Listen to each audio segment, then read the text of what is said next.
이재명 정부 대통령실에 어느 정도 윤곽이 이제 잡혔습니다. 그래서 이재명 대통령실 해부라는 주제로 대통령실의 인적 구성이 어떻게 돼 있고 과거와 달라진 점은 또 무엇이고 각 주요 인사들 간의 어떤 케미는 어떨지 이런 부분 한번 자세히 한번 짚어보는 그런 순서로 오늘 시작을 할까 합니다. 먼저 대통령실 조직도 한번 볼까요? 예, 조직도 이게 전임 윤석열 전 대통령 때와 비교한다면 지금 이재명 정부 대통령실은 3실장 7수석 체제입니다. 비서실장, 정책실장, 국가안보실장 이렇게 3실장이고 이제 7명의 수석 체제고요. 장관급이 4명입니다. 비서실장, 정책실장, 국가안보실장과 외교안보특별보좌관까지 장관급이 4명, 이거 차관급 11명, 비서관은 50명. 윤석열 전 대통령 당시 대통령실과 비교해서 비서관이 1명 늘었습니다. 뭐 큰 차이가 없다라고 이제 봐야 되겠죠. 대통령 비서실장은 이 강훈식 전 의원이 맡았습니다. 강훈식 의원 어떤 이력이 있는지 한번 볼까요? 강훈식 의원 이력 한번 잠깐 띄워주시죠. 강훈식 의원 1973년생입니다. 이른바 97세대의 선두주자 격에 들어간다라고 좀 보여지고 고향이 충남 아산에서 태어난 충남 사람입니다. 건국대 경영학과, 건국대 총학생회장을 했죠. 그리고 원래 손학규 전 대표를 가까이서 모셨다가 이제 삼선 의원, 지금 20대, 21대, 22대 충남 아산에서 삼선 의원을 지냈습니다. 이 어떤 민주당 내에서 전략이라든지 기획 이런 쪽에 탁월한 능력을 보여서 그동안에도 이런 뭐 전략기획위원장 또 대변인 이런 역할을 굉장히 많이 맡았습니다. 어떤 이제 소통에도 좀 능한 걸로, 그래서 기자들과도 관계가 뭐 좋은 걸로 이렇게 알려져 있습니다. 이 삼선 지역구 의원이 지역구를 떠나서 대통령의 비서실장을 맡는다. 이거 참 쉽지 않은 그러한 결정입니다. 강훈식 의원, 그만큼 이제 이재명 대통령이 강훈식 전 의원을 신뢰했다라고 판단할 수 있고, 강훈식 전 의원 입장에서도 정권 초에 좀 비서실에 들어가서 어쨌든 이 정부의 성공을 위해서 초석을 다지는 것이 길게 봤을 때 자신의 정치 행로에 좋지 않나 하는 뭐 그런 판단도 하지 않았을까, 그렇게 좀 짐작이 됩니다. 아까 조직도 다시 한번 보겠습니다. 이 비서실장 산하에 비서관들이 많습니다. 지금 쭉 보시겠지만 총무비서관, 제1부속실장, 연설비서관, 국정기록비서관 뭐 쭉 많습니다. 여기에 이제 어쨌든 이 총무비서관은 대통령실의 전반적인 살림살이, 돈 씀씀이 이런 걸 다 관리하는 거죠. 제1부속실장은 대통령을 지근거리에서 모시는 그러한 자리입니다. 그리고 이 관리비서관이 새로 이재명 대통령실에서 신설이 됐습니다. 이 관리비서관의 역할은 대통령실이 이제 청와대로 이전한다고 이재명 대통령이 국민께 약속을 했지 않습니까? 그 청와대로의 이전을 사전에 준비하는 그러한 자리입니다. 이정도 전 총무비서관, 문재인 정부 때의 총무비서관이 관리비서관을 맡아서 지금 청와대로의 이전을 준비를 하게 됩니다.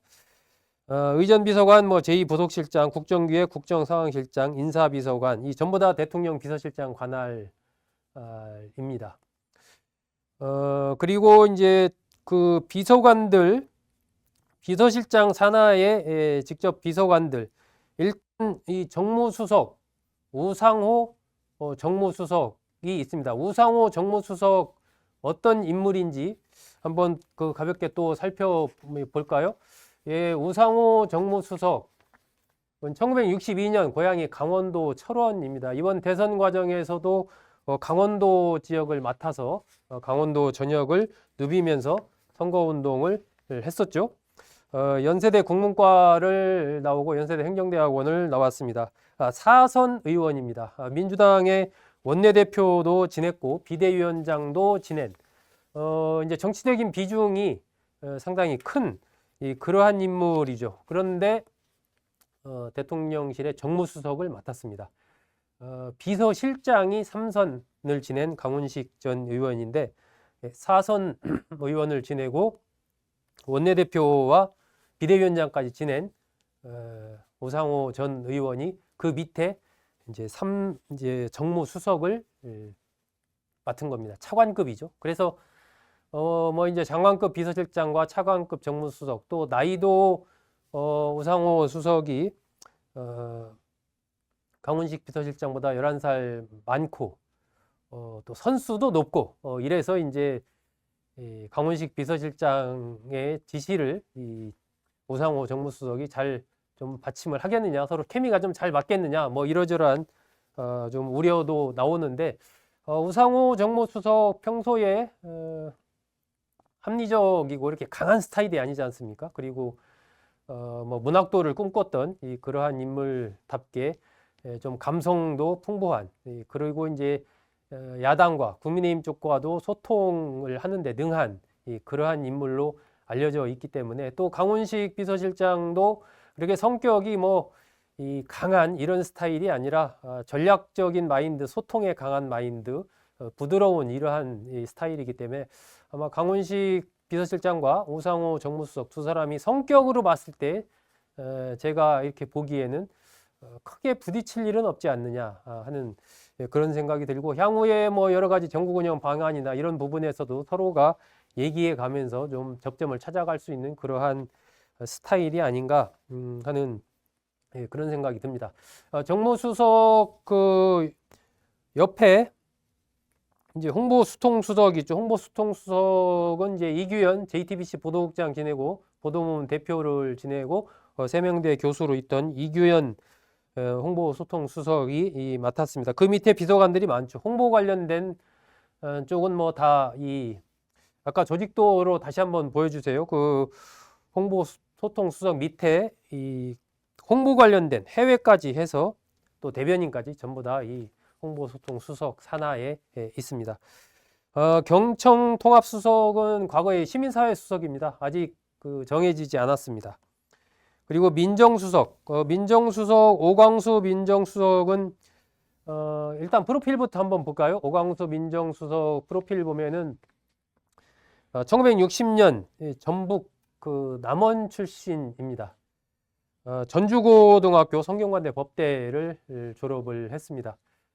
검찰에 26년간 있으면서 주로 이제 특수부 검사를 오래 했죠. 그래서 대구지검장, 청주지검장도 거치고 중수이과장도 거치고 하면서 이제 특수부에서 잔뼈가 굵었습니다. 그리고 나서 2015년까지 검찰에 근무하다가 2016년에 나와서 변호사를 개업을 했고, 그 뒤에 인월 법무법인에서 근무를 하다가 이제 2020년 이후에는 대류가주에서 근무를 해 오다가 이번에 이제 민정수석을 맡게 된 거죠.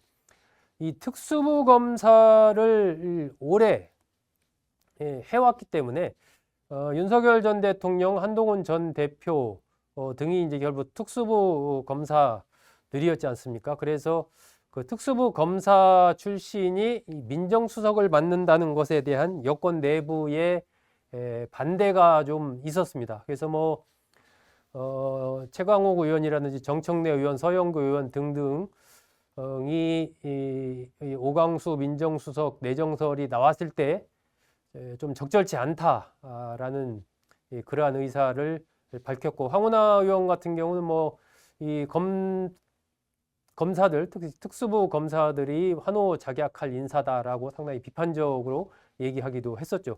그러다 보니까 이재명 대통령이 이 민주당 지도부를 만나서 만찬을 할 때 이 관련된 내용을 좀 설명을 하면서 이 개혁은 한 사람이 하는 게 아니라 시스템으로 하는 것이다, 이런 얘기들 했고, 또 오광수 수석이 검찰 개혁에 대한 어떤 의지를 확인을 했다, 이런 등등의 얘기를 하면서 이제 민주당 지도부 인사들에게 오광수 수석을 임명하는 이유에 대해서 좀 설명을 했고, 그런 뒤에 오광수 수석을 임명을 했습니다. 하지만 그 시민단체 등에서는 여전히 좀 오광수 수석에 대한 비판적인 그러한 입장을 보이고 있어서 이 부분이 향후에 이재명 대통령으로서는 조금 부담스러운 부분이 될 수 있지 않을까 하는 생각도 듭니다. 일단은 뭐 검찰 개혁 등 이런 부분을 어떻게 추진을 할지 이런 것에 따라서 평가가 좀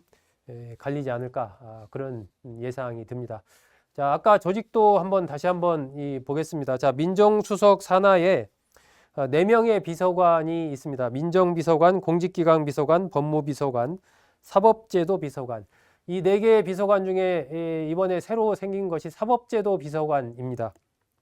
이 사법제도 비서관은 검찰 개혁, 또 사법부 개혁 이런 것을 실무적으로 추진할 그러한 비서관이죠. 그래서 이 사법제도 비서관이 그러한 검찰 법원 개혁 이런 쪽과 관련된 안을 실무적으로 안을 짜고 오광수 수석이 그걸 또 참고를 하고 또 법적으로는 이제 민주당이 뒷받침하면서 이렇게 검찰개혁, 사법부 개혁을 추진하지 않을까 그렇게 좀 예상이 됩니다.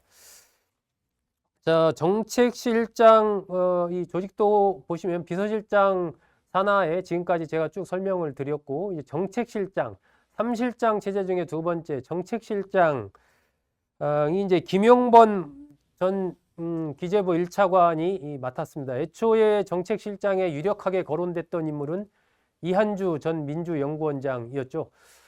이재명 대통령이 성남시장 시절부터 그 전부터죠. 사실은 그 출마하기 전부터 변호사가 되기 전부터 이렇게 저렇게 좀 인연을 맺고 성남시장 그때 적극적으로 또 정책 뒷받침을 했던, 그러니까 성남시장 되기 전부터 인연을 맺었던 거죠. 그러면서 도왔던 이한주 민주연구원장이 유력하게 거론이 됐었는데 최종적으로는 이제 김용범 전 기재부 1차관이 정책실장을 맡는 것으로 그렇게 정리가 됐습니다. 김용범 정책실장 프로필도 한번 보겠습니다. 어떤 인물인지 상당히 이제 좀 주목을 받았었죠. 김용범 정책실장. 무안 출신입니다. 전남 무안 출신이고 미국 조지 워싱턴대에서 경제학 박사 학위를 받았고 리서치 대표에서 근무를 했었죠. 기재부 1차관 또 세계은행에서도 근무를 했었습니다. 이런 식으로 이제 두루두루 여러 가지 경력을 쌓은 또 관료 사회에서 평가가 선후배 사이에서 좋은 평가를 받고 있는 그런 인물로 알려져 있습니다.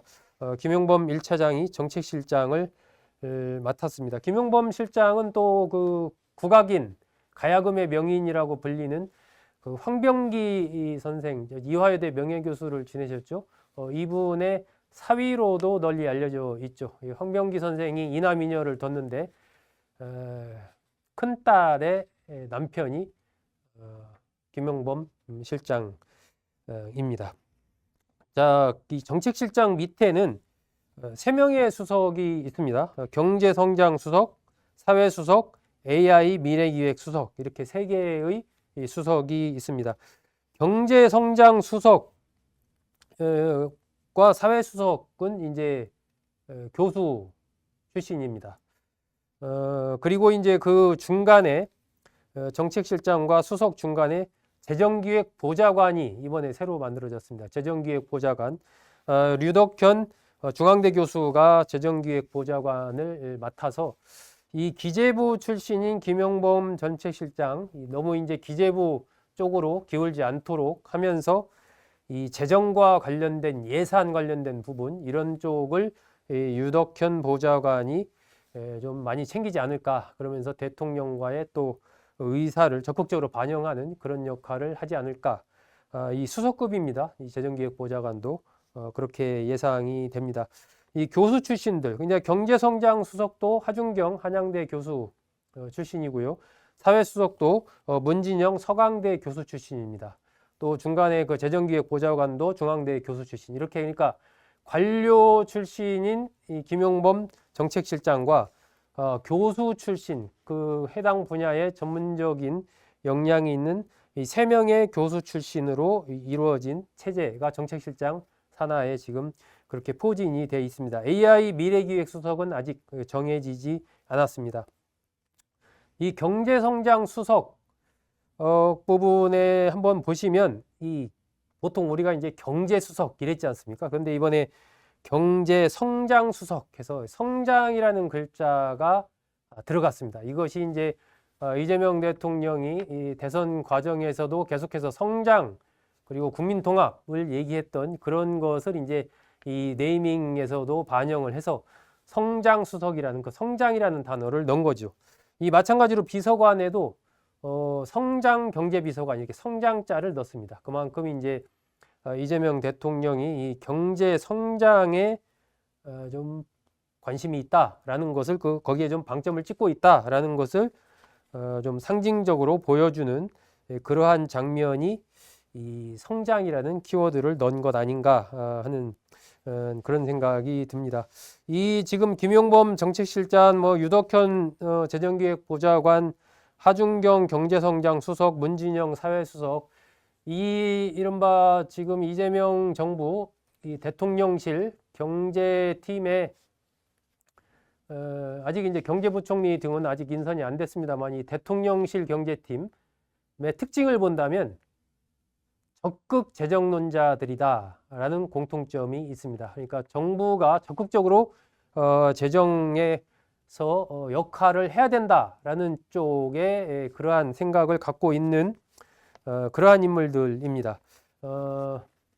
그래서 지금 뭐 전국민 재난지원금 문제도 다시 좀 얘기가 나오고 있는 추경 편성 얘기도 나오고 있는 이제 그런 상황인데 적극적인 정부의 역할을 강조하는 그러한 편이고 거기에서 이제 그렇다면 재원을 어떻게 마련할 것이냐 또 세수 확보를 어떻게 할 것이냐 이런 부분에 대해서는 아직 구체적인 어떤 안을 제가 보지 못한 것 같습니다. 그러니까 적극적인 재정을 펼쳐야 된다라는 부분에서는 뜻이 같은데 그 돈을 어디서 어떻게 마련할 거냐, 어떤 걸 줄여서 마련할 거냐, 뭐 이런 부분에 대한 좀 더 구체적인 그런 부분들이 나와줘야 전체적인 어떤 재정의 건전성 문제를 어떻게 가져갈 거냐, 또 이런 부분도 판단할 수 있지 않을까 하는 그런 생각이 듭니다. 그 부분은 앞으로 좀 지켜봐야 될 부분입니다. 자, 3실장 중에 마지막 국가안보실장이 있습니다. 국가안보실장 위성락 전 의원이 국가안보실장을 맡았습니다. 이번에 그 이재명 정부 대통령실 보면 전직 의원들이 여러 명 포진을 했습니다. 일단 비서실장 강훈식 비서실장부터 전 의원 지역구 충남 아산을 떠나서 이번에 비서실장을 맡았고 대변인도 강유정 대변인도 비례대표 의원직을 내놓고 대변인을 맡았죠. 그리고 국가안보실장 위성락 국가안보실장도 비례대표 의원직을 내놓고 국가안보실장을 맡았습니다. 자, 위성락 의원 프로필 한번 살펴보겠습니다. 어떤 인물인지. 위성락 의원 국가안보실장 1954년 전남 장흥 출신 입니다. 장흥에서 태어났고 서울대 외교학과 졸업했고요. 22대 국회의원 또 국가안전보장회의 정책조정관 등을 거쳤고 주 러시아 대사를 지냈습니다. 이 외교부 출신 중에서 상당히 그 전략적인 그 마인드가 있는 그러니까 단순히 어떤 외교라는 측면이 아니라 전체적인 전략의 틀 속에서 이 좀 외교를 펼쳐야 된다라고 하는 그러한 생각을 갖고 있는 인물로 알려져 있고 이른바 자주파와 동맹파로 이렇게 나누면은 동맹파에 속하는 외교부에서 북미국장도 지내고 그랬기 때문에 이 동맹파로 분류가 되는 그러한 인물입니다. 올해 나이가 72세로 이 대통령 현재 비서실에서는 거의 지금 최장수 최고령 구성원이 위성락 국가안보실장이 아닌가 하는 생각이 듭니다. 지금 이번에 국가정보원장으로 이종석 국가정보원장이 임명이 됐는데 여기는 이제 자주파로 과거에 분류가 됐었거든요. 그러니까 국정원장은 자주파, 국가안보실장은 동맹파 이렇게 적절하게 좀 이른바 내부적으로 견제와 균형 이런 흐름을 꾀한 것 아닌가 싶기도 합니다. 아까 그 정책실 관련해서도 기재부 출신과 또 비기재부 출신들, 학자 출신들, 학계 출신들을 적절하게 견제와 균형을 꾀했던 것처럼 마찬가지로 이제 국가안보실도 그러한 좀 맥락이 있는 거 아닌가 싶기도 합니다.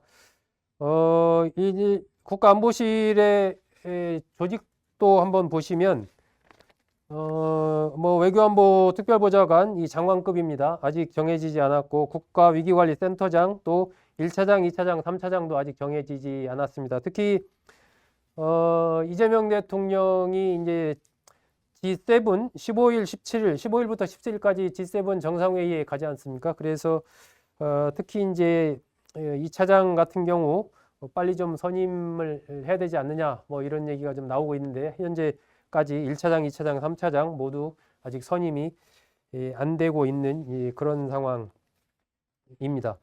자, 전체적으로 이제 이재명 정부 대통령실 3실장 7수석 체제가 어떻게 편제가 돼 있고 이번에 새로 생긴 어떤 그 조직들이 있다면 어떤 거고 비서관들이 새로 생긴 비서관이 무엇이 있는지 한번 좀 봤습니다. 여기서 이제 잠깐 추가로 좀 봐야 될 것이요.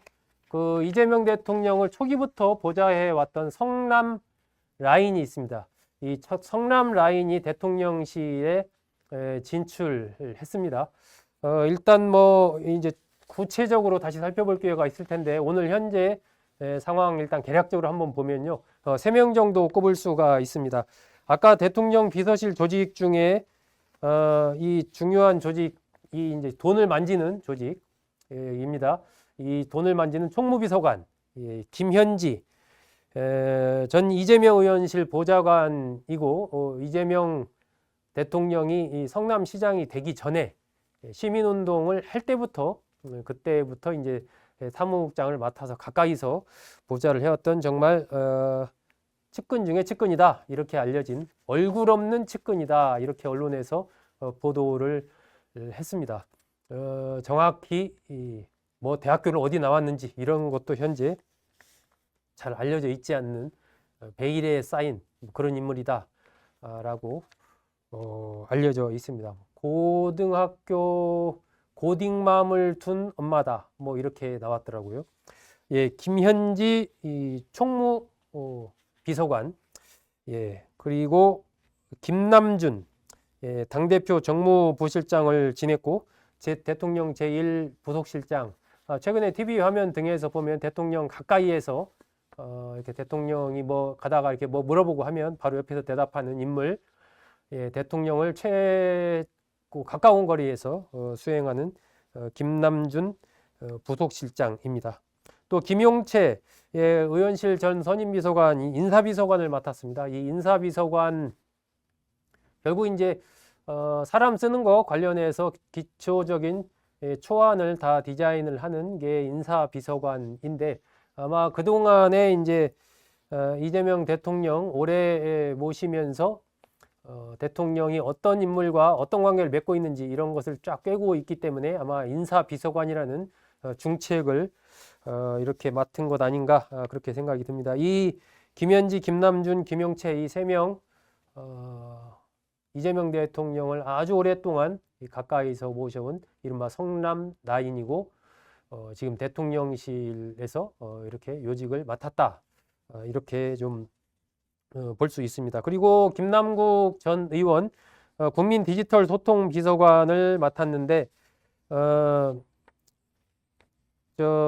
지난번에 이제 그 가상자산 투자 관련해서 좀 곤욕을 많이 치렀죠. 이른바 이재명 대통령을 가까이서 적극적으로 지원했던 7인회 중에 한 명이고 중앙대 또 후배이기도 합니다. 이재명 대통령의 후배이기도 합니다. 김남국 전 의원 홍보소통수석 산하의 디지털 소통비서관을 맡았습니다. 앞으로 아마 조금 더 이 윤곽이 드러나면 조금 더 많은 이 뭐 국회의원을 안 지냈더라도 좀 측근이라고 할 수 있는 인물들이 어느 자리에 포진했는지 이런 부분을 더 알 수 있지 않을까 하는 생각이 듭니다. 자, 전체적으로 이제 지금 아까 조직도 다시 한번 띄워주시고요. 이재명 정부 대통령실 쭉 한번 살펴봤습니다. 기본 체제가 이렇게 돼 있다라는 부분 제가 좀 설명을 드렸고요. 이것을 전체적으로 딱 이렇게 보면 어떤 뭐 명망가라든가 이 상징성 뭐 이런 것보다는 바로 투입해서 바로 일을 할 수 있는 그러한 이제 실전형, 그리고 그 분야에서 전문성이 있는, 그래야 또 실전에 투입하면 바로 또 그걸 수행을 할 수가 있겠죠. 그러한 인물들로 포진을 했다. 그리고 성과를 낼 수 있는 성과 중심주의 이런 것도 거기에 좀 들어있다. 이렇게 볼 수가 있습니다. 뭐 이 강훈식 비서실장 같은 경우 여러 가지 이제 소통, 통합, 전략 이런 것에 능한 인물이기 때문에 그런 측면에서의 장점이 있는 것이고, 우상호 정무수석은 이 정무수석으로서의 야당과의 대화 문제라든지 그리고 정무적인 감각 이런 것들이 또 뛰어나기로 부끄럽지 않은 그러한 인물이기 때문에 정무수석 이런 식으로, 또 민정수석, 오광수 수석도 특수부 검사 출신이긴 하지만 내부를 잘 알기 때문에 오히려 개혁을 하는 데는 더 좀 낫지 않을까, 뭐 이런 것이 현재 이제 이재명 대통령의 생각인 거죠. 이런 식으로 실무를 잘 아는 안정형, 그리고 성과를 낼 수 있는 이러한 인물들 중심으로 이재명 정부 대통령실 첫 번째 초대 대통령실의 구성이 이렇게 포진이 돼 있다. 여기서 이제 지금 국가안보실장 산하의 1, 2, 3차장과 AI 미래기획수석 이런 부분이 어떻게 포진될 건가 조금 더 지켜봐야 될 부분이고요. 대통령실은 그렇고 이제 향후에 내각의 포진이 또 어떤 인물들로 될 것인가, 그리고 특히 경제 관련 한쪽에서 경제부총리 누가 또 그런 역할을 맡을 것인가, 이런 부분도 대통령실과의 관계 속에서 연결해서 좀 봐야 될 부분들이 있고, 나중에 내각이 좀 윤곽이 드러나면 그때 대통령실과 상호 비교해 가면서 다시 한번 좀 더 자세히 말씀을 드리겠습니다. 일단 오늘은 이재명 정부의 대통령실의 전반적인 구성을 한번 자세하게 뜯어보면서 이 전체 구성이 보여주는 의미가 무엇인지, 그리고 그것이 결국 앞으로 이제 이재명 정부가 가려고 하는, 이재명 대통령이 추구하는 그러한 방향이 무엇인가 하는 부분을 현재 이 대통령실의 구성이 보여주고 있지 않나, 이렇게 볼 수가 있는 것입니다. 네, 최종적으로 완결되고 비서관들까지 다 포진이 되면 다시 한번 또 분석을 해서 그때는 출신 지역 또 뭐 학교 기타 등등까지 한번 다 분석해 가지고 여러분들한테 이재명 대통령의 실의 초대 구성을 좀 더 구체적으로 좀 분석해 드리도록 하겠습니다. 자, 이것으로 첫 번째 오늘의 포커스 순서 마치겠습니다.